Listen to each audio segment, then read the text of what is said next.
Magandang umaga mga paps, at andito ako ngayon sa may Las Piñas mga paps, at nakita ko tong tindahan ng mga gulong mga paps, at pagkaalam ko mga paps, may mga sikanhan dito na gulong na makapal pa mga paps, at makakapili ka talaga.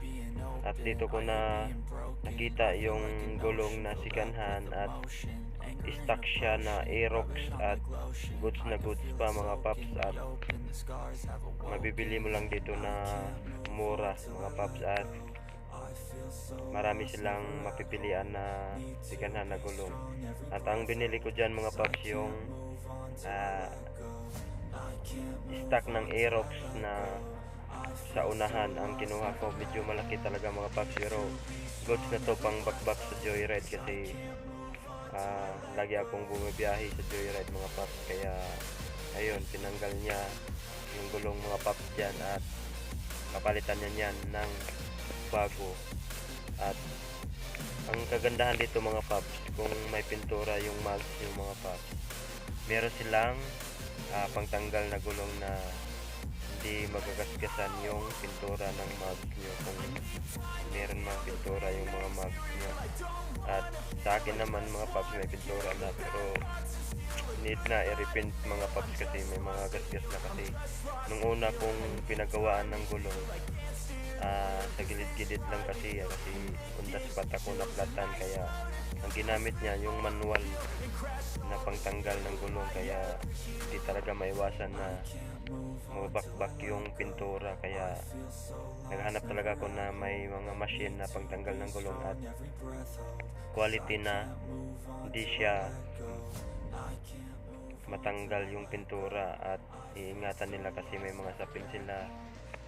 At ayun mga paps, mabilis lang pagtanggal ng gulong, iniikot-ikot lang dyan mga paps. Ayan yung gulong ko, at pinalitan na.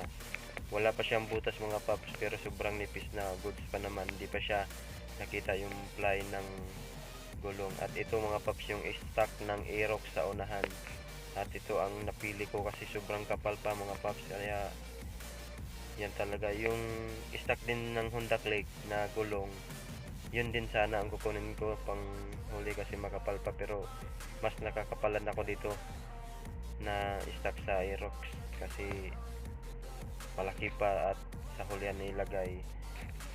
Kaya goods na to pang bakbak araw-araw mga paps. Kaya ayan yung gulong na napili ko, at free sealant na rin dito mga paps, at kasama nakabit yung labor dito.